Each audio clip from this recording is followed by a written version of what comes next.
बोलिए वैदिक धर्म की आदरणीय स्वामी जी, हमारा पूरा उपदेशक परिवार, आर्य समाज के समस्त अधिकारी, इस आर्य समाज के पवित्र प्रांगण में उपस्थित सभी धर्मनिष्ठ बंधुओं, पूजनीय वंदनीय मातृशक्ति भाइयों और बहनों,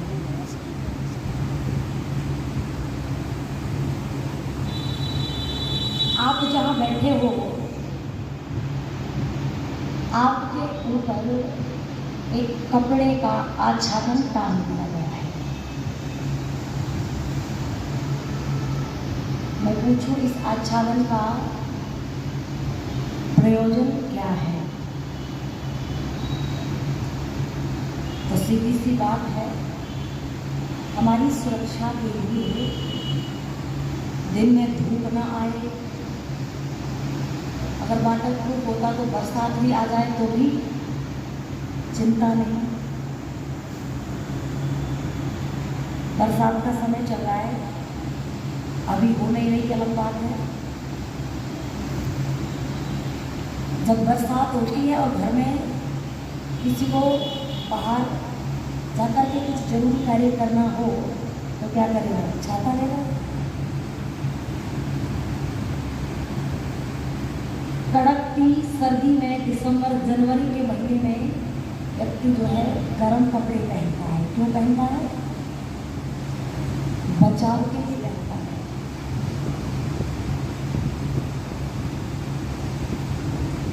ऐसे ही एक विधि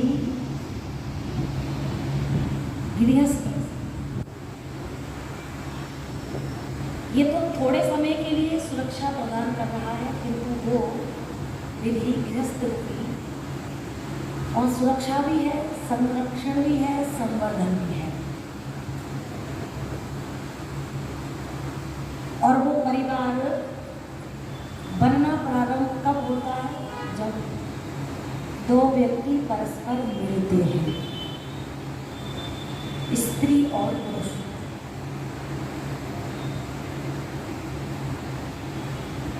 स्त्री और पुरुषों का जो मिलना है और पशु पक्षियों का जो मिलना है वो बिल्कुल भिन्न है। आप कहोगे कि कैसे? आपने देखा होगा कोई भी पशु पक्षी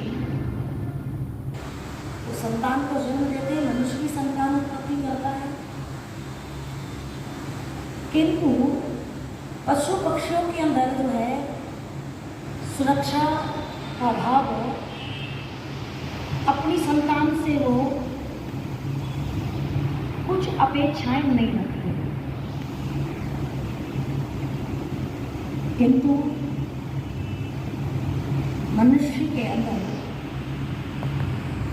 जिस पिता ने, जिस माँ ने उसका पालन पोषण किया, जब हाथ में लाठी आ जाती है और वो ला करके चलता है तो तत्काल बेटा आकर के अपने पिता के कंधे के नीचे क्या दे देता है? अपना हाथ दे देता है। सबको अपनी संतान से अपेक्षाएं होती हैं। यह अलग बात है कि कुछ निकम्मे निकल जाए, रात के 12 बज गए, बेटा घर नहीं आया, माता पिता इस बात को लेकर के चिंतित नहीं होते कि बेटा अबोध है, रास्ता भूल जाएगा। वो इस बात को लेकर के चिंतित होते हैं कि जब वो देर रात घर पी कर के आएगा, जब घर की थाली किसी दिशा में जा रही होगी, माता हो चम्मच किसी दूसरी दिशा में जा रही होगी, कटोरी किसी तीसरी दिशा में जा रही होगी, गिलास किसी चौथी दिशा में जा रहा होगा, तो पड़ोसी समझ जाएंगे कि आज महानुभाव क्या करके आए हैं। वो देवी जो है अपने घर से सुबह बाहर नहीं निकलती कि कहीं कोई बहन टोक ना दे कि तेरे घर रात क्या प्रोग्राम चल रहा है। ठीक है, जिस गृहस्थ को सुरक्षा संरक्षण, संवर्धन, ये तीनों चीजें जहाँ प्राप्त होती हों, उन गृहस्थियों के चेहरों को देख करके ऐसा लगता है मानो इन्होंने गृहस्थ बसा करके दुनिया की सबसे बड़ी गलती कर दी। और वो गलती इसलिए मानते हैं क्योंकि उन्होंने पहले गृहस्थ को समझा नहीं। ऋषियों ने गृहस्थ की बड़ी श्रेष्ठ चर्चा, उसको ज्येष्ठ और श्रेष्ठ, जैसे नदियां जाकर के सब समुद्र में आश्रय पाती है, ऐसे ही मनुष्य जीवन में कितने आश्रम है? 4 आश्रम है। अच्छा, जो ब्रह्मचर्य आश्रम है वो किस पर आश्रित है? ब्रह्मचारी भोजन कहाँ से करता है? वो गृहस्थियों से करता है। जो वानप्रस्थी है वो किसके ऊपर आश्रित है? वो गृहस्थियों के ऊपर है। जो सन्यासी है वो किसके ऊपर आश्रित है? सबसे ज्येष्ठ और श्रेष्ठ आश्रम गृहस्थ को कहा गया। और ये जो परिवार है ये बनता किस दिन है? जिस दिन मैंने कहा 2 व्यक्ति परस्पर मिलते हैं, यानी जिस दिन विवाह होता है। आप में से अधिकतर जो है लोगों के बालकों को छोड़कर के, कुछ बहनों को छोड़कर के गृहस्थी बैठे हुए हैं। मैं आप लोगों से पूछूं कि जब विवाह होता है तो सबसे पहले एक विधि कराई जाती है, उस विधि का नाम क्या है? अगर कोई जानता हो।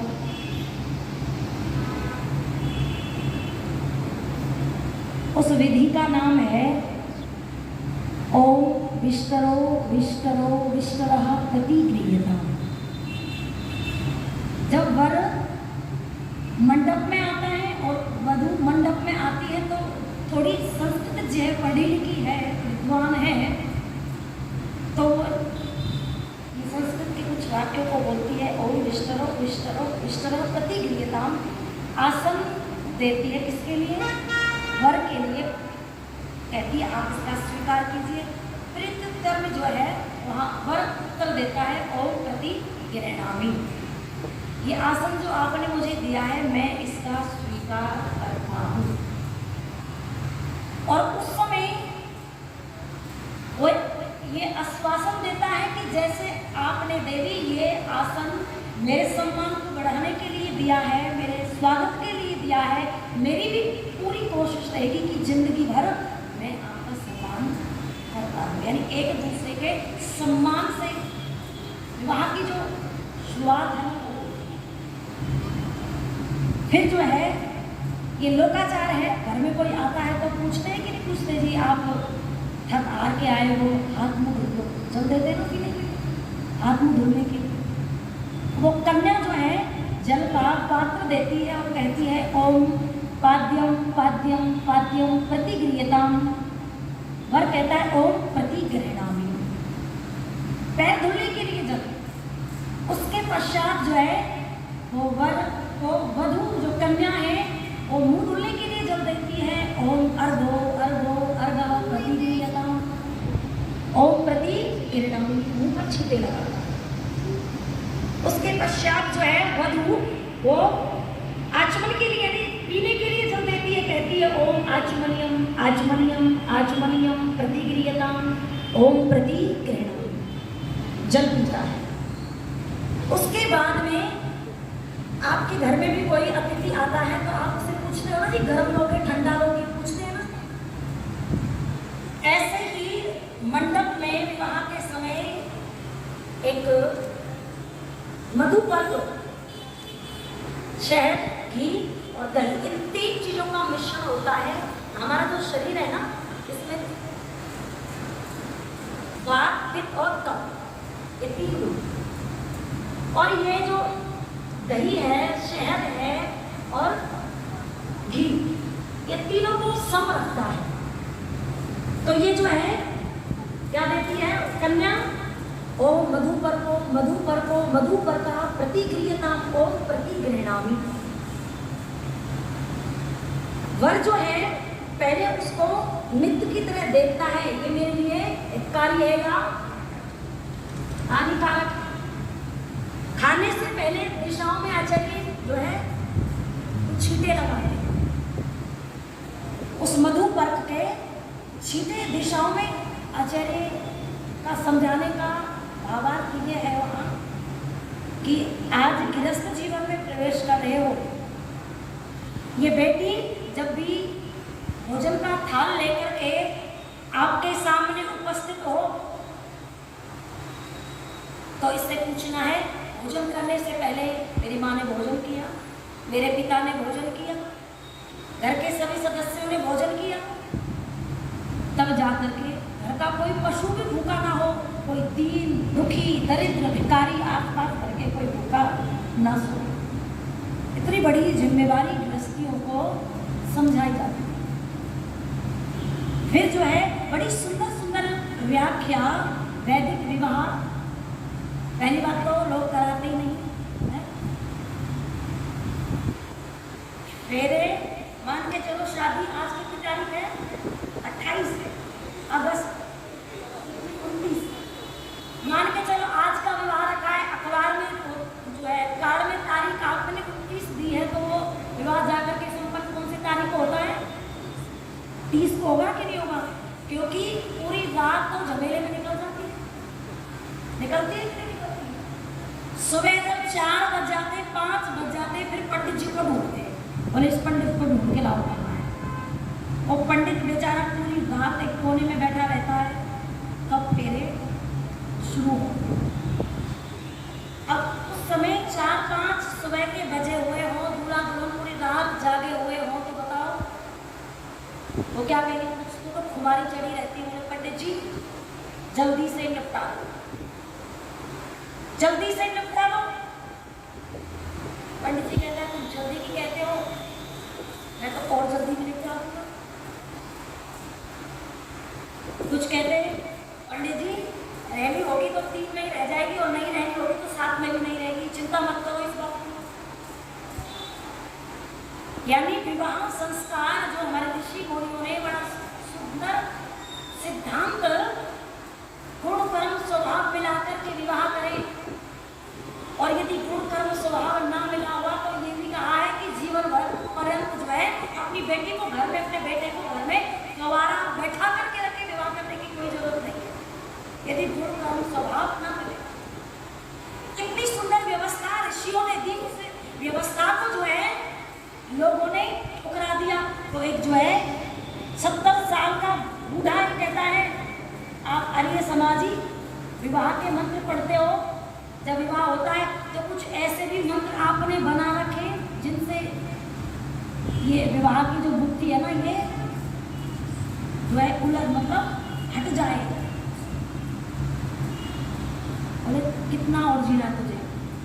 20 साल मुश्किल से, 10 साल, 30 साल रुका रहे, ये अपने आप ही परपिता परमात्मा सुनता देगा और डरवाने की तो कहता है। बड़ी सुंदर चर्चा गृहस्थ जीवन की ऋषियों ने। आप संस्कार यदि अपने बेटे का विवाह करें और चाहे बेटी का विवाह करें, संस्कार विधि जो ऋषि दयानंद की लिखित है उसे एक बार दे देना और पढ़वा देना पूरा, जिससे वो समझ तो जाए कि विवाह है क्या है। विवाह के अंदर जो है एक हृदय से धारणा, एक प्रतिज्ञा कराई जाती है और मंत्र पढ़ता है आचार्य, ओम समंजंतु विश्वे देवा समापो हृदयानि नव सम्माद ऋष्वा समधाता समुदेष्टि दधातु नव। हम एक दूसरे को आज ऐसे धारण कर रहे हैं जैसे इस शरीर को किसने धारण किया हुआ है? प्राणों ने धारण किया हुआ है। और देखो उस दिन इस शरीर से प्राण निकलते जिस दिन अंतिम दिन हो, ऐसे ही अंतिम दिन तक के लिए हम एक दूसरे को क्या कर रहे हैं? धारण कर रहे हैं अंतिम दिन तक के लिए। और जैसे 2 नदियों का पानी मिल जाता है, आप आर्यनगर का पानी ले लो, हिसार का पानी ले लो और एक बाल्टी में, एक पात्र में मिला दो, तो दुनिया की कोई साइंस बोलो उस पानी को अलग अलग नहीं कर सकती। ये अलग बात है, साइंस ये बता देगी कि आर्यनगर का पानी इतना था और हिसार का पानी इतना, किंतु ये नहीं बता पाएगी कि ये लो जी ये हिसार का पानी, ये आर्यनगर का पानी जब मिल जाए 2 स्थानों के जल, तो दुनिया की कोई विज्ञान उसे अलग। लेकिन आज एक मोबाइल पत्नी के हाथ में है, पति कहता है जी इसने कोड लगा रखा है, ये बताती नहीं है या नहीं? वो कहती जी इसने भी लगा रखा है, ये भी नहीं बताता। देखो 6 महीने शादी चलती 1 साल 2 साल, टिक रहे हैं रिश्ते? नहीं टिक रहे। क्यों नहीं टिक रहे? इसलिए नहीं टिक रहे क्योंकि गृहस्थ को समझाई नहीं, या फिर तुमने गुण कर्म और स्वभाव देख करके विवाह नहीं। बड़ा सुंदर भजन लिखा प्रेमी जी ने, वो मैं गाया करती हूँ, प्राय सभी उस गीत को गाते हैं। दो नदियों का जल मिले जैसे, पति पत्नी का मन मिले ऐसे। दो नदियों का जल मिले जैसे, पति पत्नी का मन मिले ऐसे। जैसे मिले हो, जैसे मिले हो आपस में दूध पानी। जब सदगृहस्थी बन जाए फिर कैसी परेशानी। पति है घर का राजा, पत्नी घर की रानी। पति है घर का राजा, पत्नी घर की। अरे जब सदगृहस्थी बन जाए, जब सदगृहस्थी बन जाए फिर कैसी परेशानी। पति है घर का राजा, पत्नी घर की रानी। और रानी पति घर का राजा, पत्नी घर की रानी। जब सदगृहस्थी बन जाए, जब सदगृहस्थी बन जाए फिर कैसी परेशानी। पति है घर का राजा, पत्नी घर की रानी। और रानी पति घर का राजा, पत्नी घर की रानी।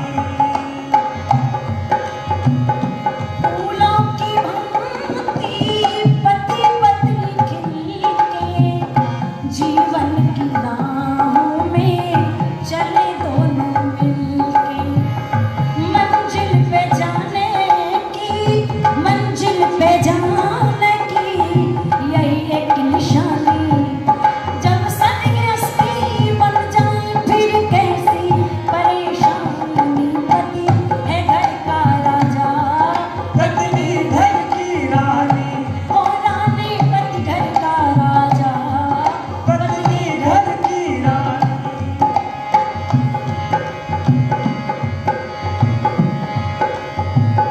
गृहस्थ धरा पर स्वर्ग की झलकी। गृहस्थ धरा पर स्वर्ग की झलकी। समझो करो इसे मंजिल ये हल्की। हाँ प्रेमी तो भूले से भी, हाँ प्रेमी तो भूले से भी करना नादानी। प्रेमी तो भूले से भी करना नादानी।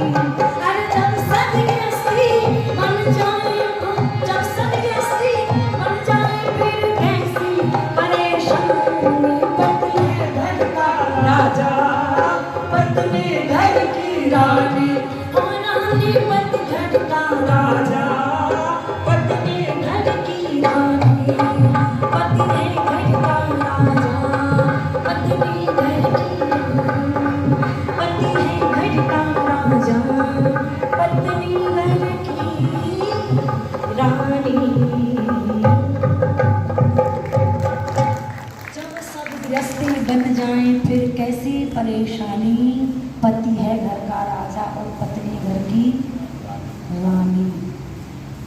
आशीर्वाद देते हुए कहते हैं साम्राज्य भवा। बेटी तू उस परिवार में जाकर के क्या बन जाना? साम्राज्य बन जाना। अच्छा, साम्राज्य कैसे बनते हैं? अगर किसी ने ये पैमाना लगा रखा हो कि मेरा पिता इतना दहेज दे रहा है, गाड़ी दे रहा है, फ्रिज दे रहा है, कूलर दे रहा है, एसी दे रहा है, टीवी दे रहा है, तो इससे मैं साम्राज्य बन जाऊंगी, तो इस पैमाने को रख देना हटा करके। अगर कोई माता पिता, कोई बेटी ये सोचती हो कि मैं इस सुंदर से चेहरे के साथ में, सुंदरता के साथ में ससुराल में जाऊंगी तो मैं साम्राज्य बनूंगी, चेहरे की सुंदरता भी धरी की धरी रह जाती है। साम्राज्य बनने का केवल और केवल एक ही तरीका है, वो पिता कहता है बेटी जिस कुल में तू जा रही है, जिस परिवार में तू जा रही है, उस पति के, माता पिता के मन के ऊपर, अपने पति के भाई बहन के दिल के ऊपर, अपने पति के देवर और जेठानी जो है उनके दिलों के ऊपर जो है, जिस दिन तू अपना राज्य स्थापित कर लेगी, क्या कर लेगी, उनके मन पर अपना राज्य स्थापित तू कर लेगी, उस दिन क्या बनेगी, साम्राज्य बनेगी।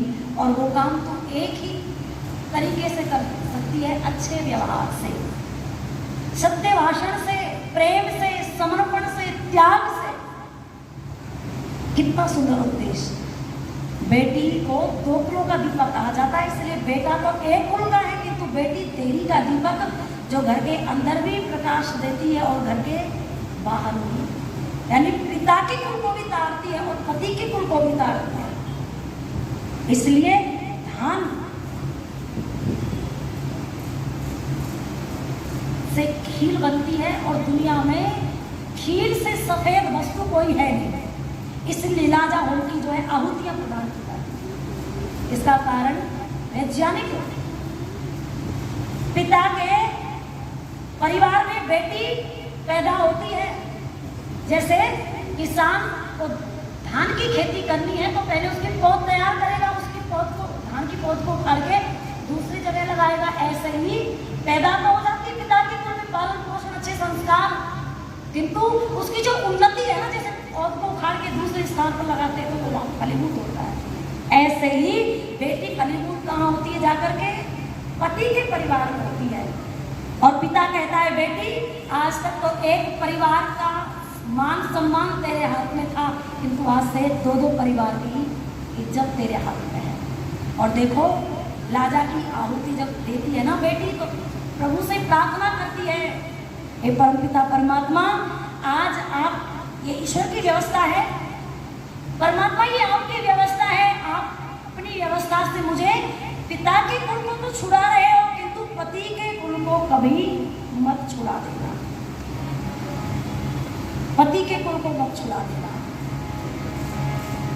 जब घर से विदाई लेकर के जाती है ना, तो देखो माँ तो माँ होती है। जिस बेटी को 9 महीने तक गर्भ में रखा, बेटे फिर भी निकम्मे निकल जाते हैं, किंतु बेटियां 7 समंदर पार से, गुड़ियों के बाजार से एक गुड़िया मुझको लाना, और गुड़िया भले मत लाना पर पापा घर वापस जल्दी आ जा।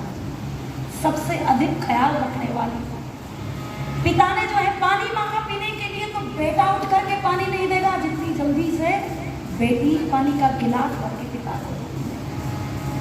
आज वो बेटी पिता के आंगन को सूना करके जा रही है। माँ तो रो देती है, प्यार अपना दिखा देती है, किंतु पिता अपना प्यार कभी दिखा नहीं पाता। बेटी को विदा होते हुए देख के भी रो नहीं पाता, क्योंकि उसको पुरुष प्रधान देश भारत को कहा जाता है। वो बेटी भी जो है अपने माता पिता के आशीर्वाद को लेकर के जब घर से जाती है, विदा होती है, तो मेरी माताओं बहनों अच्छे संस्कार लेकर के जब जाती है और अच्छा परिवार यदि अनुकूलता मिलती है, तो वो उस घर को क्या बना देती है, स्वर्ग बना देती है। और अनुकूलता ना मिले, एक बहू पराठे बना रही थी, पहला दिन था ससुराल में, सोच रही है कि यदि पराठे में घी ज़्यादा लगाया तो सास ये कहेगी ढामे घर की आ गई, कुछ देखा नहीं, और कम लगाया तो कहेगी भूखे घर की आ गई। इसने जो है मध्यम प्रकार से पराठे सेक दिए, 2-3 पराठे बिना घी के रह गए। सास बाहर काम से लग रही थी, कनस्तर मिट्टी का जो है ऊपर रखा हुआ था, इसने जल्दी में हड़बड़ाहट में जो है वो घी का कनस्तर उठाया, ऊपर से नीचे रखा, कटोरी में घी डाला, और इसने वो कनस्तर मिट्टी का जब ऊपर रखना चाहा तो इसके हाथ चिकने हो गए। कुछ इसकी लंबाई मेरी तरह कम थी, छोटी हाइट की थी, वो जो है हाथ से फिसल गया, वो मिट्टी का जो बर्तन था घी फैल गया। अब आवाज सुन के दौड़ी दौड़ी आई सास, बोली बेटा क्या हो गया? माता जी घी फैल गया। अच्छा बेटा तुझे लगी तो नहीं? तू तो ठीक ठाक है ना, कोई चोट तो नहीं आई तुझे? अच्छा जब माँ मैं बिल्कुल ठीक हूँ लेकिन नुकसान हो गया। कोई बात नहीं, जब परात लेकर के आ, परात मंगाई। बोले जा जल्दी से 1 लीटर गर्म पानी करके ला। गर्म पानी डलवाया परात में, अब कहती घी को समेट के इसमें डाल दिया। गर्म पानी में घी ऊपर आ रहा है और मिट्टी जो है नीचे बैठ गई। अच्छा बताओ समझदार सास का काम है कि नहीं? एक बहू वहीं वह पड़ोस में रिश्तेदार आए, वो प्लेट नाश्ता की वो मिट्टी की थी, उठा रही थी। जब उन्होंने खा पी लिया तो उठा करके जब ले जा रही थी तो एक प्लेट जो है उस बड़ी प्लेट में से खिसक के नीचे गिर गई। अब इसकी सास ने जब देखा वो टूट गई, बोले ठीक से चलना भी नहीं आता, ये शिकायत माँ बाप ने नुकसान कर दिया, आई नहीं उससे पहले। तो इसने और 6-7 प्लेट रखी थी, उस बड़ी प्लेट में उनको भी धरती में दे डाला। बोले जो पहली प्लेट टूटी थी ना वो भी मेरे बाप के घर की थी, और ये 6 प्लेट टूटी थी ना ये भी मेरे बाप के घर की, तू कर ले क्या? एक अनुकूलता है। यदि सास बेटी को बहू को बेटी बना करके रखती है और बहू सास को माँ बना करके रखती है तो निश्चित रूप से घर स्वर्ग बनता है। घर को बनाने और बिगाड़ने वाली आप हो। इसलिए आओ एक गीत गा करके अपनी वाणी को विराम दूंगी।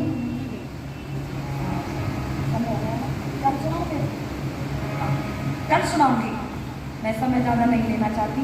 अच्छा तो मेरी कल वो बेटियाँ आएंगी कि नहीं आएंगी? कल छुट्टी रहेगी स्कूलों में? आएंगी, चलो फिर कल सुनाऊंगी। आप सब ने जो है धैर्यपूर्वक सुना, आप सबका बहुत बहुत धन्यवाद।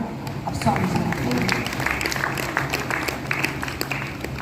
आचार्य जी ने हमारा गृहस्थ सुखी कैसे बने, गृहस्थ के अंदर स्वर्ग कैसे आ जाए, विवाह प्रकरण जो विवाह संस्कार है, पाणी ग्रहण संस्कार, उसके मंत्रों के द्वारा उस पर प्रकाश डाला।